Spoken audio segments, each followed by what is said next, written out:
할렐루야. 예. 여 있는 분이라도 좀 큰 소리로 해.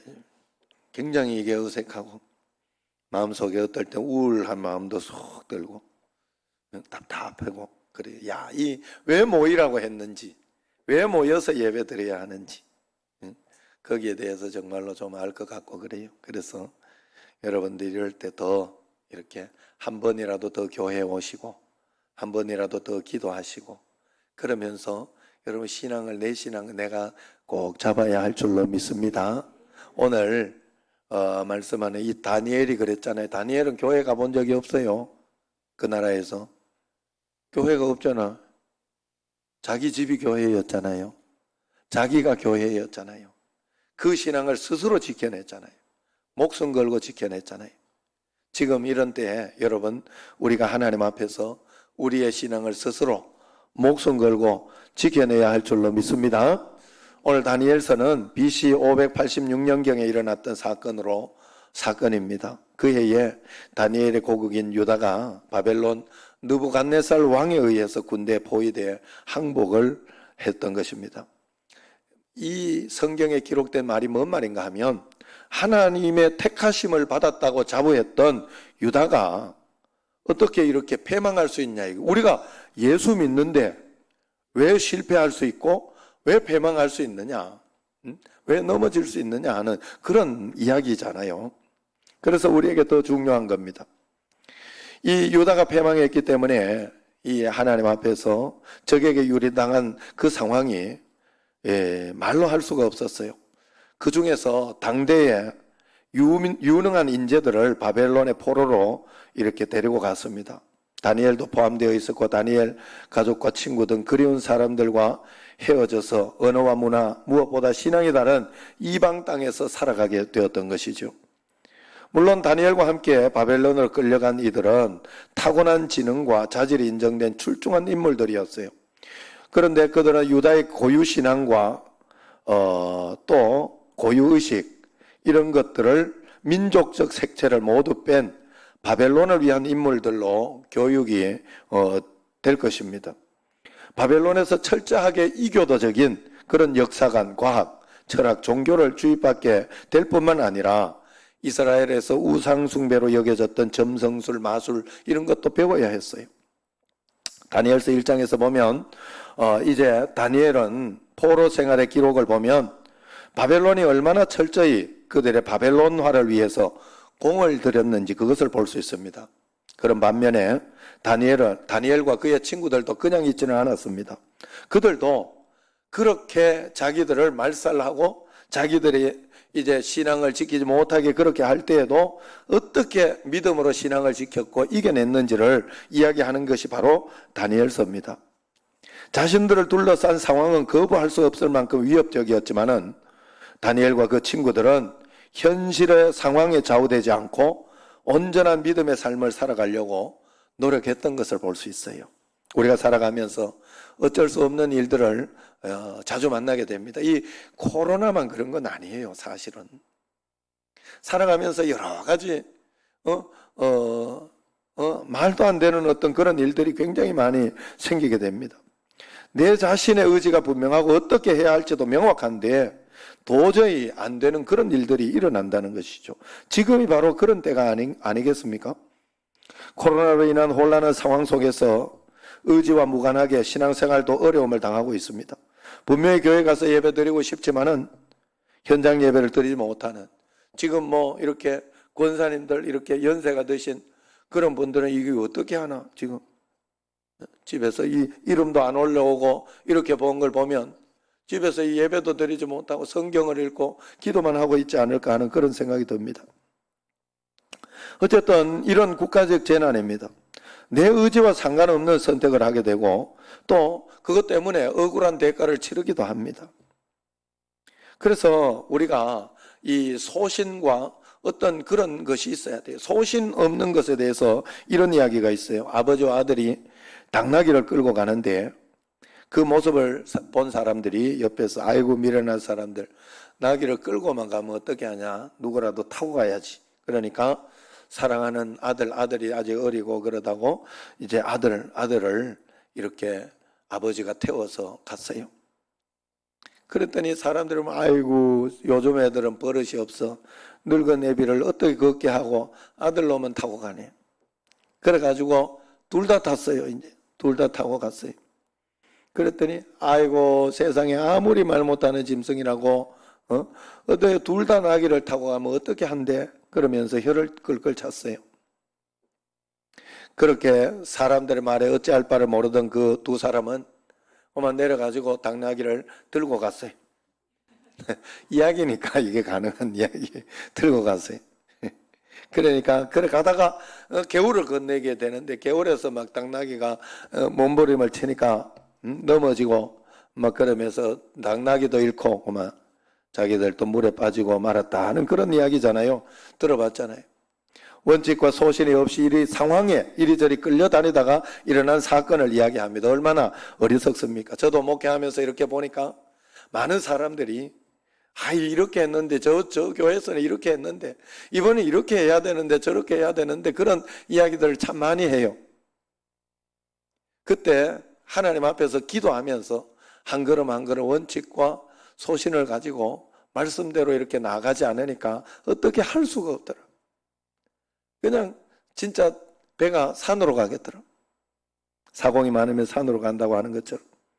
여러분 우리가 한번 생각해 보세요. 사람은 자신에게 주어진 24시간을 나름대로 최선을 다해 살아가는데 왜 원하는 결과를 얻지 못하고 보람과 행복도 느끼지 못하며 살아갈까요? 그것은 반드시 해야 하고 더 중요한 선택을 하면서 사는 것이 아니라 상황에 몰려서 어쩔 수 없는 삶을 살아가야 하기 때문에 그런 것입니다. 우리 삶에서 보람과 행복을 느끼고 만족하는 삶을 살기 위해서는 반드시 우리가 분명한 원칙과 기준을 가지고 주님 앞에 살아야 할 줄로 믿습니다.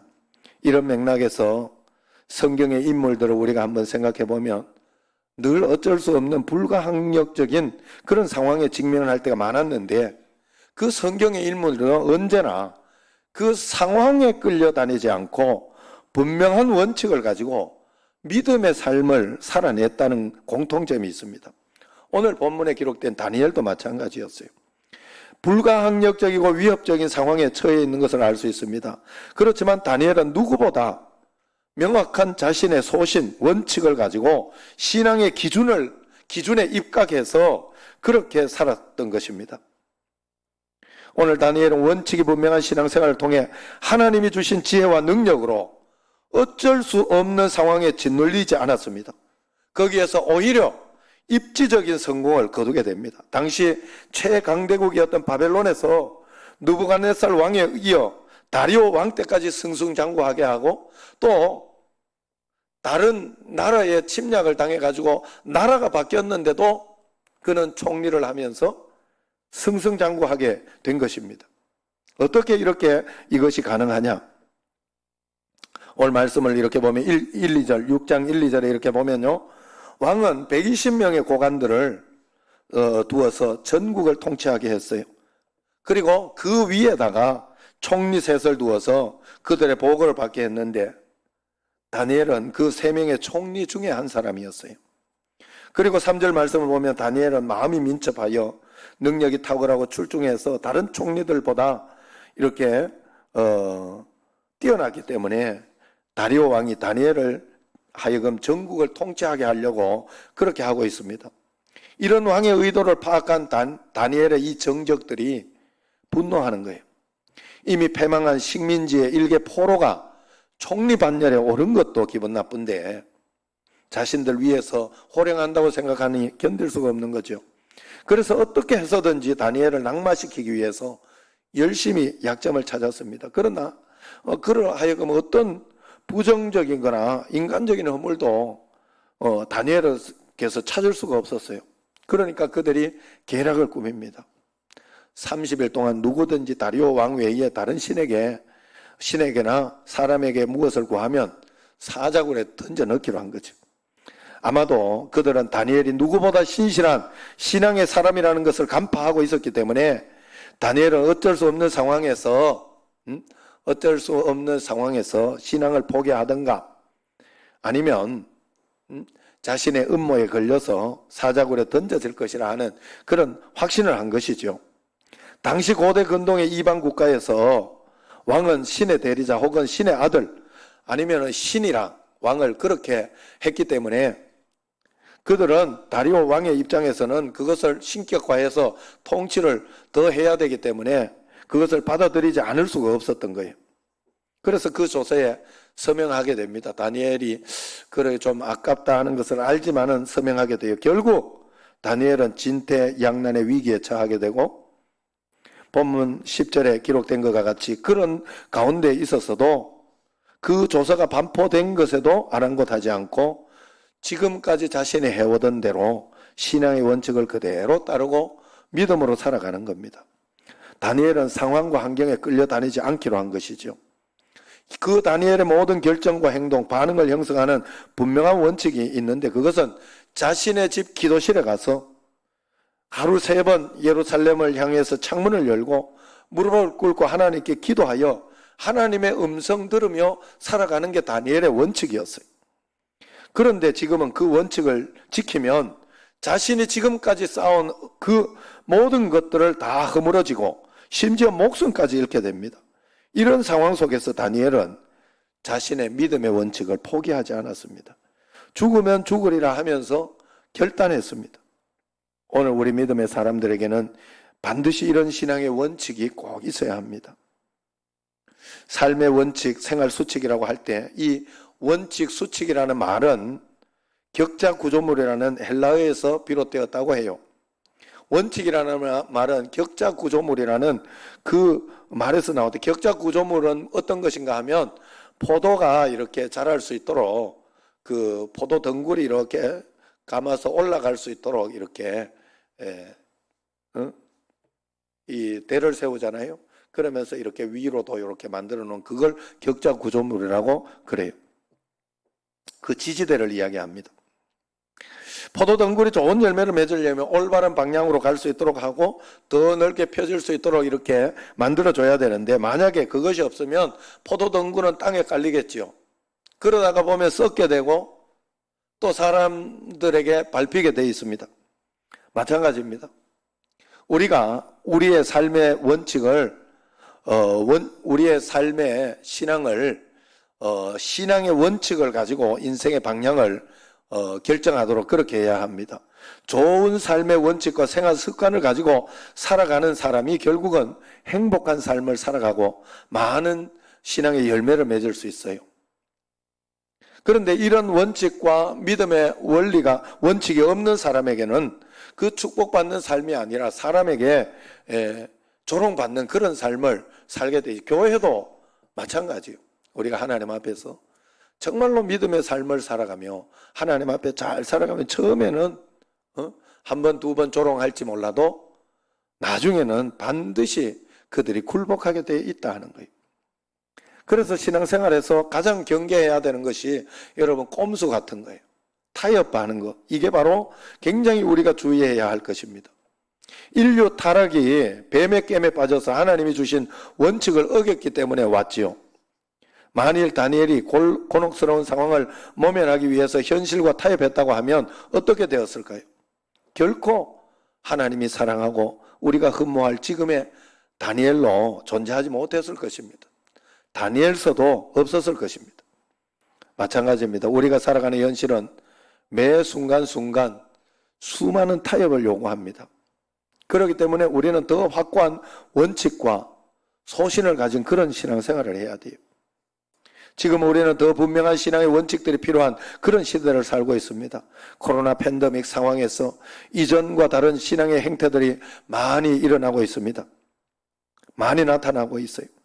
그래서 많은 이들이 교회 공동체의 붕괴를 그렇게 염려하고 있습니다. 그러므로 이 시대에 우리에게 필요한 것은 믿음의 분명한 원칙을 가지고 주님 앞에 나아가야 한다 하는 거예요. 이 원칙을 포기하고 신앙을 중단하는 순간 우리에게는 영적인 위기가 옵니다. 여러분, 신앙의 원칙이 없이 적당하게 내가 하고 싶은 대로 하면요, 여러분 이건 분명히 주인이 바뀌는 거예요. 내가 주인이 되면 힘이 없고 능력이 없을 수밖에 없어요. 내가 주인 되는 삶을 살면서 여러분들이 복 받으려고 하면 안 돼요. 절대로 그런 일은 안 일어나요. 가면 갈수록 여러분 더 침체되게 되고 더 나빠지게 돼 있어요. 절대 그렇습니다, 여러분. 만고불변의 원칙이에요. 여러분 혼자 여러분 마음대로 신앙생활 하면서 적당히 내가 믿고 싶은 대로 예수 믿으면서 복 받으려고 하면 안 됩니다. 절대로 그런 복은 오지 않아요. 그래서 우리는 분명히 뜻을 정하여 원칙을 가지고 믿음 생활을 해요. 다니엘이 이제 오늘 말씀을 보면 1장에 이렇게 보면요, 이 포로로 끌려갈 때 뜻을 정하여 신앙생활을 하겠다고 원칙을 정했어요. 자기는 포로 생활에 끌려가도 절대로 먹고 사는 것 때문에, 아니면 세상적인 어떤 그거 식민지 교육 때문에 자기가 그렇게 살아가지 않겠다 하고 분명한 뜻을 정했다. 하나님 말씀대로만 살아가겠다. 하나님 앞에서 죽으면 죽으리라 하는 말씀대로만 살아가겠다. 원칙을 정했어요. 다니엘이 정한 삶의 원칙은 하나님 중심의 삶을 살기로 작정한 것이라는 겁니다. 비록 사람들의 압력으로 자신이 궁지에 몰리고 상황은 점점 불리해졌지만은 그럴수록 하나님 중심의 삶을 살기로 결정했고 하나님과 교제하기 위해 더 기도하는 삶을 살기로 선택한 겁니다. 우리도 마찬가지. 모든 그리스도인의 삶의 분명한 원칙은 하나님 중심의 삶을 사는 겁니다. 중요한 것은 우리의 삶의 원칙이 하나님의 뜻과 맞을 때 우리 삶은 엄청난 파급적인 효과가 분명히 나타난다는 거예요. 다니엘은 포로로 잡혀왔을 때 왕의 진미와 그 마시던 포로주를 먹어야 했는데 뜻을 정하고 그것으로 먹지 않기로 했어요. 왜냐하면 이 왕의 진미와 그것은 제사를 드리고 이렇게 왔던 어떤 그런 음식이라 다니엘이 먹을 수가 없었어요. 그 당시 우리도 지금은 뭐 이렇게 묻지 말고 먹으라 하는 말씀 때문에 이렇게 다른 사람이 알면 먹지만은 또 아니면 굿하고 이런 음식은 안 먹잖아요. 그런 거하고 비슷한 어떤 그런 것이었어요. 그래서 그는 이방 왕의 진미를 거부합니다. 목숨을 걸어야 하는 상황이었어요. 그때 하나님께서 기가 막힌 은혜를 주시고 이 신하에게 은총을 줘가지고 좋은 마음을 줘. 그러면 너가 그 고기를 안 먹고 나물만 먹는데도, 저 푸른 초원 위에 그 나물만 먹는데도 몸이 이렇게 살이 찌고 그렇게 하면 봐주겠다 이렇게 했을 때 그것만 먹었는데 하나님께서 은혜를 주셔서 해주신 거예요. 삶의 원칙을 고수한 다니엘은 오히려 계속해서 더 승승장구하게 됐다. 한 시대에 자기의 머리로 끝날 수 있는 그 사람이, 여러분 왕이 바뀌거나 또 나라가 바뀌면 총리를 계속 할 수 없어요. 그런데 다니엘은 왕이 바뀌고 나라가 바뀌었는데도 세 번에 걸쳐서 다 최고의 총리가 된 것입니다. 이게 하나님 나라의 원칙을 가지고 신앙생활을 했기 때문에 그래요. 하림그룹 김흥국 회장님 간증을 내가 이야기한 적이 있는데 저는 그것을 들으면서 참 많은 도전이 됐어요. 그분은 익산에 있는 이리신강교회 장로님이에요. 서울에서 사업을 하기 때문에 서울에 살기는 하는데 매주일마다 KTX를 타고 익산 신광교회로 간답니다. 거기 가서 꼭 예배를 드리신다고 해요. 이분이 어릴 적에는 공부가 별로 취미가 없어서 닭을 키우는 게 좋았다고 그래요. 그래서 초등학교 4학년 때 이 고모인지 누군가 닭을 10마리 사주더래요. 학교 갔다 오면 그 닭을 모이를 주고 키우는데 재미를 붙여가지고 이거 10마리를 잘 키워가지고 팔아가지고 돼지를 사고 그러면서 사업을 했대요. 지금까지. 그런데 지금은 현재 자산 규모 13조라고 그래요. 세계 순위 26위랍니다. 식품 제조업으로 기업 순위 30대 그룹 안에 들어간 것이 20년 내에 처음이라고 그래요. 이분이 어릴 적부터 믿음 생활하면서 깨닫게 된 것이 모든 것의 근원을 찾아 올라가 이렇게 보니까 성경 말씀과 닿는다는 것을 깨닫게 되었답니다. 이분이 네덜란드 목사이자 수상까지 했던 아브라함 카이퍼나 아담 스미스 같은 그분의 사상을 깊이 공부하면서 이 놀라운 사실을 깨달았어요. 사실 유럽이나 이런 곳에 네덜란드나 이런 데는요, 그 성경적인 가치관을 가지고 나라를 만들어 놨어요. 그래가지고 얼마나 거기가 사실은 사회보장제도나 이런 게 잘 돼 있는지 몰라요. 사실 거기서 일 안 해도 그 사람들은 학교도 다니고 먹고 살고 이런 것도 될 정도까지 올라가 있어요. 지금 그것 때문에 오히려 나태해져 가지고 지금 문제가 되긴 합니다만은, 그런 이 목사가 수상이 될 정도로 이렇게 나라가 그렇게 하니까 그걸 연구하면서 이 하랭구르 회장님이 그랬다는 거예요. 놀라운 사실을 깨달았다는 거예요. 인간이 하나님과 방향이 맞을 때 엄청난 복을 누리도록 하나님이 창조하셨구나. 하나님이 그들에게 복을 주시며 이르시되 생육하고 번성하여 땅에 충만하라, 땅을 정복하라, 바다의 물고기와 하늘의 새와 땅에 움직이는 모든 생물을 다스리라 하신 말씀과 같이 하나님은 인간에게 세상과의 상호작용을 통해 새로운 가치를 충만하고 풍성하게 만들어갈 수 있는 그 복을 주셨다 하는 것을 깨달은 것이죠. 벼 하나를 심으면 벼 하나만 있어서 되는 것이 아니라 흙과 땅과 비 그리고 농부의 수고, 이것이 상호작용해가지고 5,600개의 결실이 맺히고, 그것을 다시 5,600개의 결실을 다시 심으면 25만 개가 되는 원리가 있다는 거예요. 그게 창조 질서라는 거예요. 문제는 인간의 욕심이 가려워서 하나님 뜻대로 살지 않으니까 결국 어려움에 봉착하게 되더라 하는 겁니다.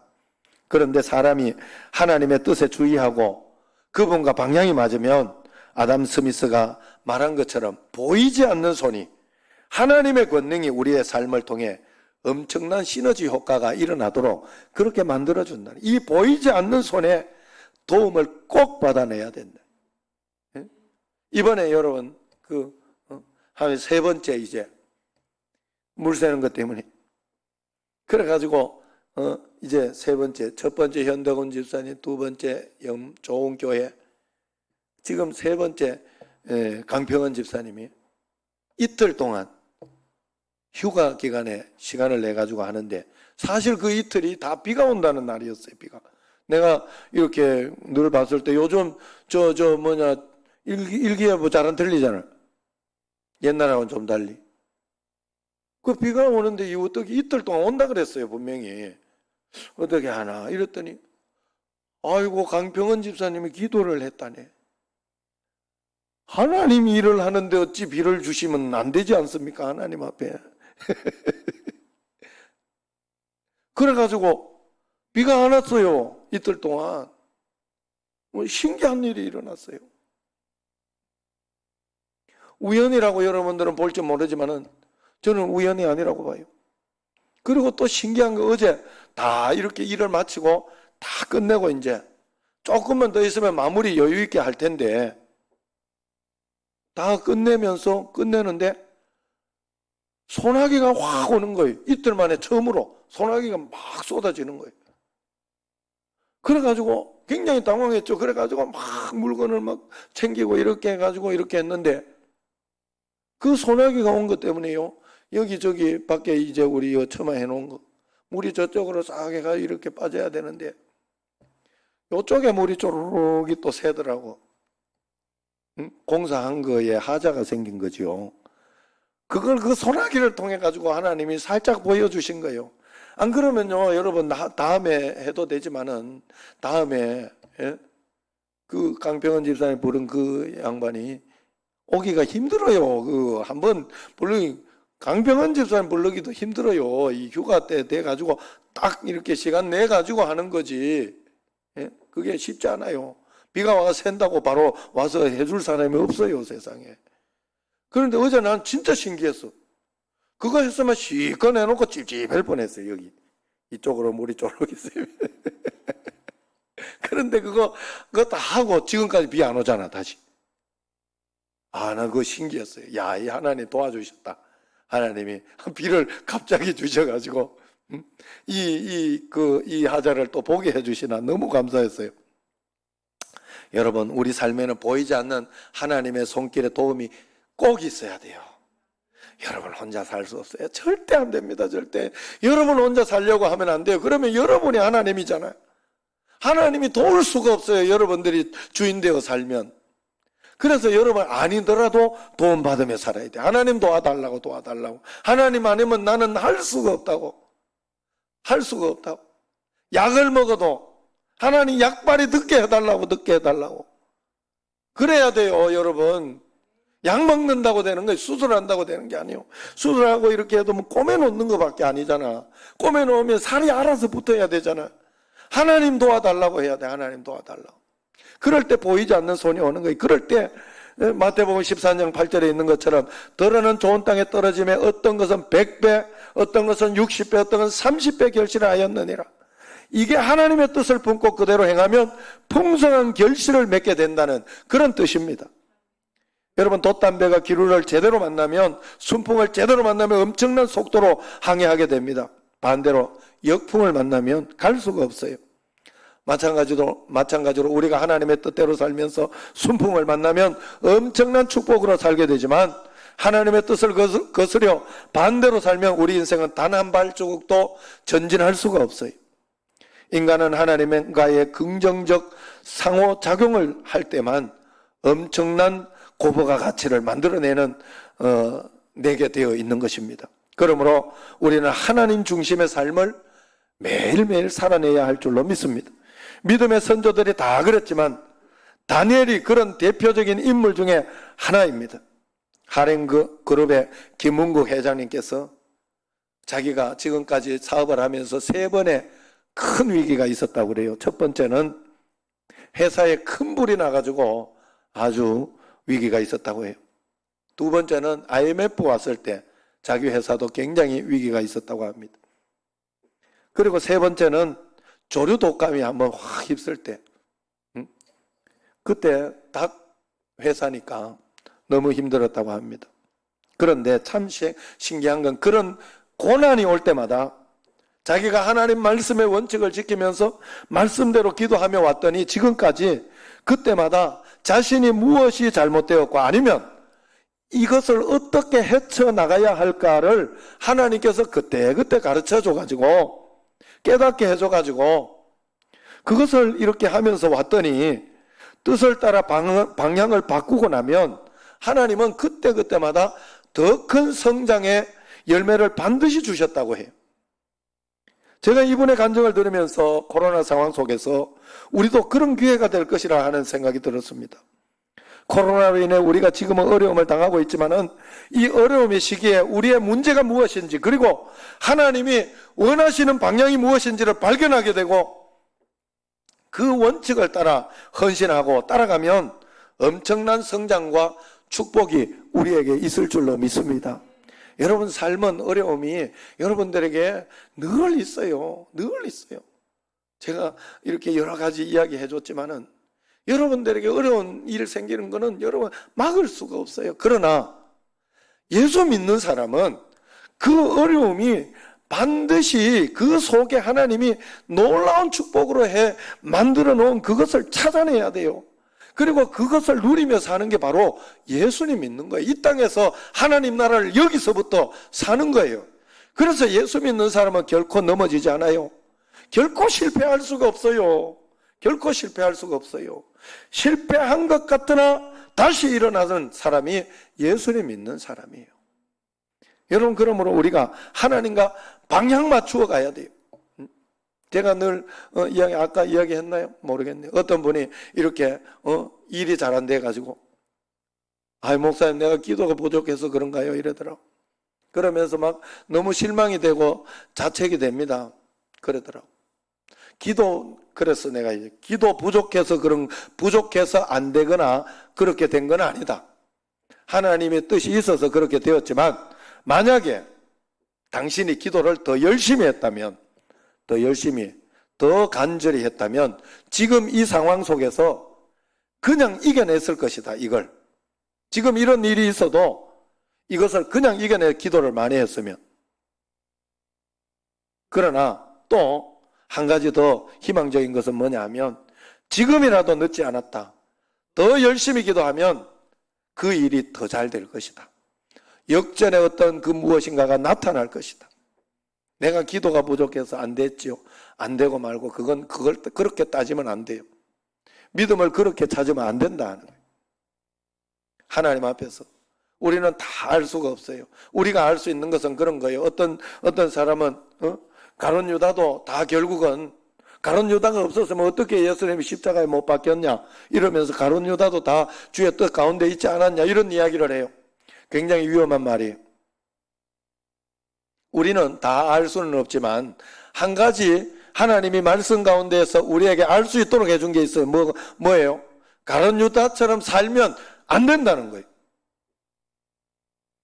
이런저런 것이 다 섭리 가운데 있긴 하지만 그건 하나님이 하실 일이고 우리에게 분명히 가르쳐 준 것은 말씀대로 살지 않고 하나님 뜻대로 가지 않으면 너는 실패할 수밖에 없고 넘어질 수밖에 없다는 걸 분명히 가르쳐 주셨어요. 착각하시면 안 돼요. 그거 하나는 분명히 우리가 알 수 있는 거예요.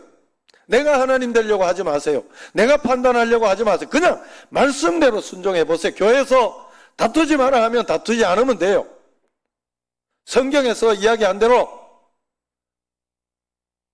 부모를 공경하라 하면 공경하면 돼요. 거기에 핑계가 없어요. 하나님 앞에서. 고르반 하지 마라 그러면 고르반 안 하면 돼요. 다 그런 것도 하나님 섭리 가운데 안 해요. 그리고 어떤 사람은 나는 어떤 장로님 그런 분들도 있어요. 나는 목사님 그 훈련하는 조련사다. 성경에 조련사 하라고 한 적이 없어요. 그건 아니에요. 아닌 건 아닌 대로 해야 돼. 왜 내가 그 일을 해가지고 저주를 받아? 그건 아니에요. 여러분 하나님 말씀에 우리는 단순하게 보고 단순하게 믿어야 돼요. 복잡하게 믿을 거 없어요. 복잡하게. 하지 말라는 건 안 하면 돼요. 성경에서 하지 말라는 건. 여러분 우리가 오직 하나님 안에서만 우리 인생은 무한한 가능성이 있고 초능력의 은혜를 누리며 살아갈 수 있어요. 어려운 현실이지만 여러분 거기에 왔다 갔다 끌려다니지 마세요. 저는 그렇게 사는 게 굉장히 좋아요. 여러 가지 상황과 환경이 있지만 제가 요번에 막 물 새고 막 이러는데 내가 끌려다녔어요?